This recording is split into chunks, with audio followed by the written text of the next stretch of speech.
उन्होंने यहाँ तक तो ये भी कहा था, उन्होंने यहाँ तक तो ये भी कहा था कि मेरी सरकार जब तक मैं रहूंगा मैं मुसलमानों का आरक्षण छीन के, और कहने का मतलब है कि लोगों में बांटता रहूंगा। आज वही प्रधानमंत्री मोदी जी और उनके साथ में रहने वाले चंद्रबाबू नायडू वो कहते हैं कि 4% मुसलमान को आरक्षण में दूंगा, 50 साल से ये ऊपर के बुजुर्गों को पेंशन दूंगा, जो हज यात्रा करने के लिए जाते हैं उनको 1 लाख रुपया दूंगा। अब क्या हो गया मोदी जी आपको?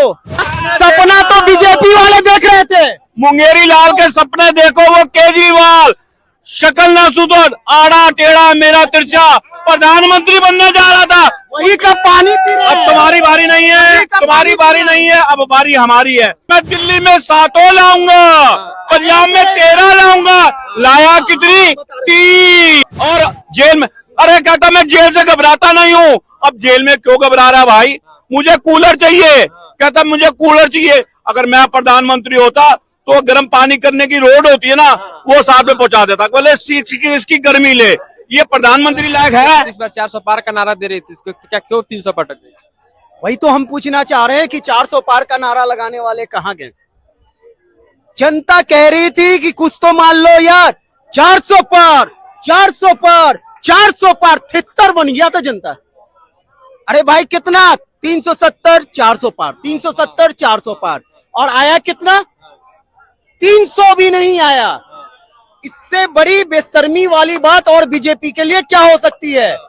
ये बताओ, जहां इनको सबसे ज्यादा घमंड था, जहां इन्होंने सोच रखा था कि मेरा यूपी में सबसे ज्यादा सीट आएगा, ये भाई साहब वहीं से यूपी से हारते हुए नजर आए। जहां इन्होंने अयोध्या में मंदिर बनवाया, अयोध्या की जनता साथ नहीं दी। फैजाबाद में रहा ना। हाँ भैया, ये तो आता है अयोध्या इलाका में, कहलाता अयोध्या है, ये नहीं यूपी क्षेत्र कहलाता है। लेकिन वहां से भी कहने का मतलब बीजेपी हारती हुई नजर आई। यूपी में तो इनकी हवा निकल गई। मैं तो कह रहा हूँ कि पूरे से हवा निकल गई।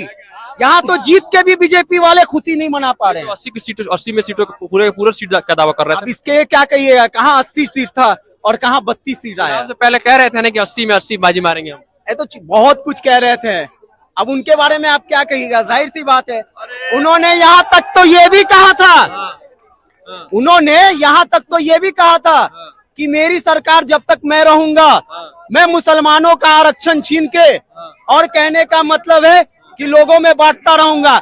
आज वही प्रधानमंत्री मोदी जी और उनके साथ में रहने वाले चंद्रबाबू नायडू वो कहते हैं कि 4% मुसलमान को आरक्षण में दूंगा, 50 साल से ये ऊपर के बुजुर्गों को पेंशन दूंगा, जो हज यात्रा करने के लिए जाते हैं उनको 1 लाख रुपया दूंगा। अब क्या हो गया मोदी जी आपको? ये तो बताओ कि आप मुसलमान के लिए ऑफर पर ऑफर निकाल रहे हो, क्या हो गया? चंद्रबाबू नायडू तो वैसाखी की सरकार बन गई, इसलिए विपक्ष तो लगातार कह रही है कि वैसाखी की सरकार 1-2 महीने बाद से 6 महीना में ये सरकार डोलते हुए नजर आएगी। इसका रीजन है, इसका सपना तो बीजेपी वाले देख रहे थे।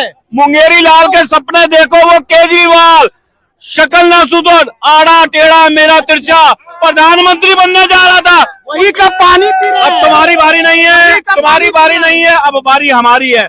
कुल सीटें कितने? मैं दिल्ली में 7 लाऊंगा, पंजाब में 13 लाऊंगा, लाया कितनी? 3।